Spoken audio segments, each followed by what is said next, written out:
Halo semuanya, kami dari kelompok 7 ingin mempresentasikan tentang pengaruh cahaya dan jenis air terhadap pertumbuhan kacang hijau. Di sini anggota tim yang pertama Agis Bilkis Soleh, absen 7, 2 Ferry Setiawan, absen 14, 3 Nabila Arya Aziza, absen 21, 4 Rista Adani Fahmida, absen 28. Tujuan praktikum untuk mengetahui pengaruh jenis air dan pengaruh cahaya pada pertumbuhan kacang hijau, kacang merah, dan jagung. Latar belakang: semua makhluk hidup, manusia, hewan, tumbuhan mengalami pertumbuhan dan perkembangan. Pertumbuhan merupakan proses kenaikan massa dan volume yang irreversibel, tidak kembali ke asal karena adanya tumbuhan substansi dan perubahan bentuk yang terjadi selama proses tersebut. Sedangkan perkembangan merupakan proses perubahan yang menyertai pertumbuhan mengalami diferensiasi. Proses pertumbuhan dan perkembangan pada tumbuhan terdiri dari beberapa tahap sebagai berikut. Yang pertama, tahap pembelahan sel, yaitu sel induk membelah menjadi beberapa sel anak. 2. Tahap pembesaran sel, yaitu pembesaran atau peningkatan volume sel anak pada tumbuhan. Peningkatan tersebut biasanya disebabkan oleh penyerapan air ke dalam vakuola. 3. Tahap diferensiasi, yaitu perkembangan sel anak yang telah mencapai ukuran tertentu menjadi bentuk khusus terspesialisasi. Penjelasan: secara umum proses perkecambahan terdiri dari dua tipe, yaitu perkecambahan epigeal dan perkecambahan hipogeal. Perkecambahan hipogeal merupakan pertumbuhan biji di mana kotiledonnya tetap berada di dalam tanah. Perkecambahan epigeal adalah proses pertumbuhan biji di mana kotiledonnya naik ke atas atau ke permukaan tanah. Kelompok angiosperma tumbuhan biji tertutup dibagi menjadi dua kelas, yaitu monokotil dan dikotil. Tumbuhan monokotil adalah salah satu termasuk tumbuhan berkeping satu atau monokotiledon. Tumbuhan dikotil ada termasuk dalam klasifikasi tumbuhan berkeping dua atau dikotiledon.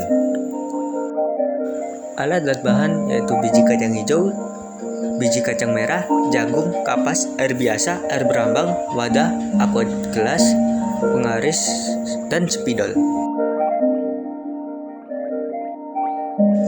Cara kerja pengamatan pertumbuhan dan perkembangan kacang hijau: 1. Rendamlah 40 biji kacang hijau, 5 biji kacang merah, dan 5 biji jagung selama 15-30 menit.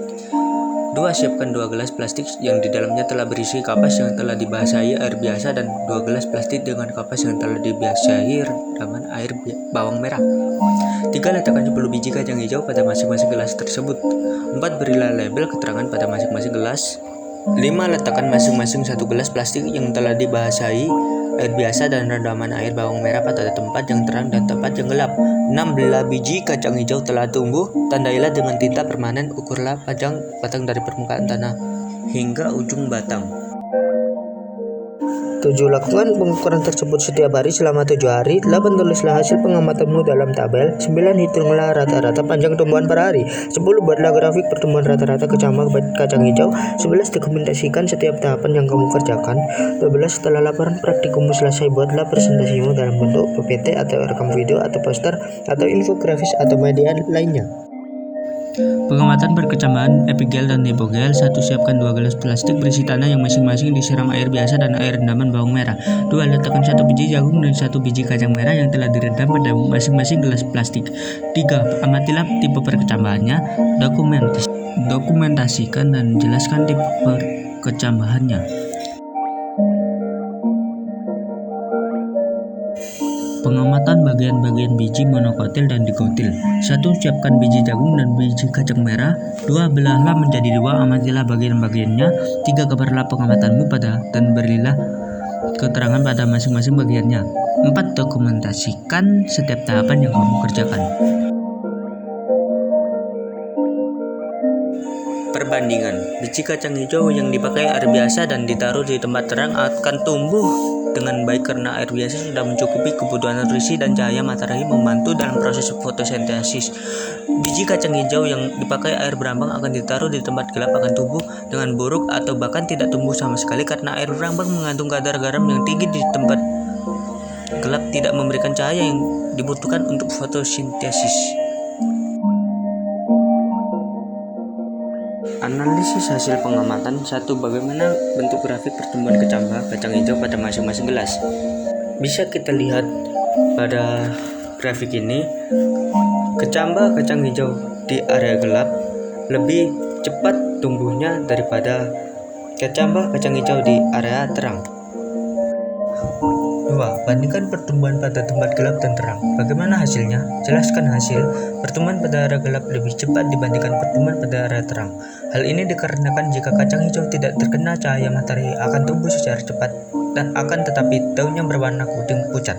Sedangkan pertumbuhan kacang hijau yang terkena cahaya matahari terang akan lebih lambat, namun daunnya lebih lebar dan tebal, berwarna hijau, batang dekat dan kokoh. 3. Bandingkan pertumbuhan pada tempat gelap dan terang dengan media air biasa dan air rendaman bawang merah. Bagaimana hasilnya? Jelaskan hasil pengamatanmu. Pertumbuhan kacang hijau pada area gelap lebih cepat dibandingkan pada area terang. Pada area terang, kacang hijau yang lebih cepat tumbuh adalah pada media air biasa, sedangkan pada area gelap, kacang hijau yang lebih cepat tumbuh adalah pada media air brambang. Kacang hijau pada area terang memiliki batang yang kuat, daunnya berwarna hijau lebar, sedangkan pada area gelap, kacang hijau memiliki batang kecil, daunnya berwarna kuning layu. Pada kacang merah, pertumbuhan yang lebih cepat adalah pada area media air brambang. Hal ini dikarenakan rendaman air brambang merangsang pertumbuhan sehingga tumbuh dan berkembang lebih cepat daripada air biasa. 4. Menurut pendapatmu, faktor apakah yang berperan? Dalam pertumbuhan ada dua faktor yang berperan, yaitu faktor internal dan faktor eksternal. Yaitu faktor internal, 1. Hormon adalah senyawa organik tumbuhan yang mampu menimbulkan respon fisiologi pada tumbuhan, contoh hormon auxin, hormon gibrel.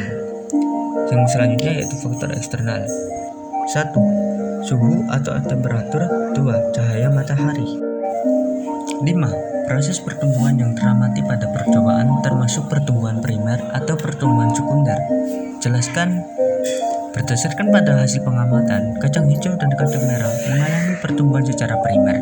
Pertumbuhan primer adalah pertumbuhan yang terjadi karena adanya meristem primer atau disebut juga meristem apikal.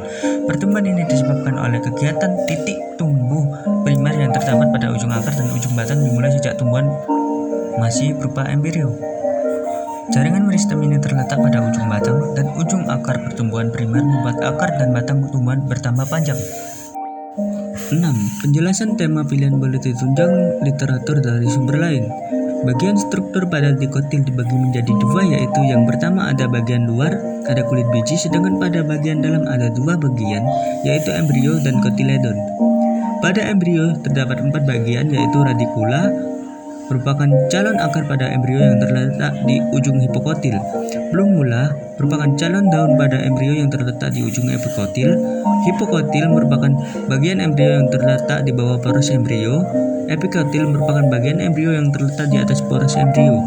Hipokotil dan epikotil sebenarnya merupakan bagian batang, yang membedanya hanya letaknya, yaitu pada hipokotil terletak pada bagian batang area bawah dan epikotil terletak pada bagian batang area atas, dan bagian yang terakhir adalah kotiledon, yaitu merupakan bagian biji yang paling besar dan berisi cadangan makanan bagi embrio.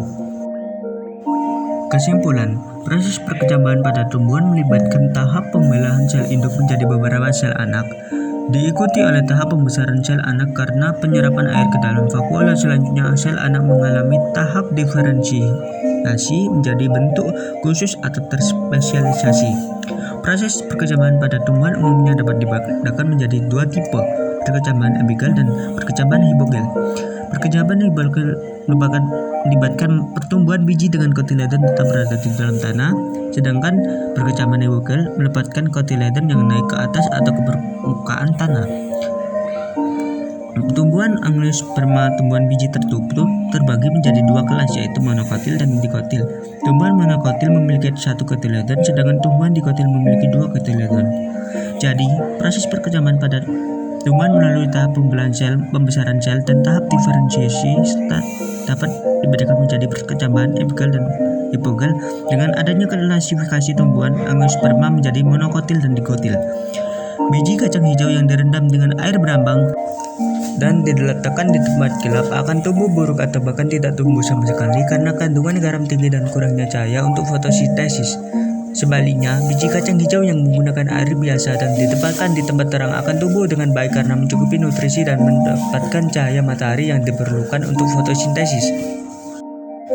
Tuliskan kutipan atau ucapan motivasi untuk kelompok kami.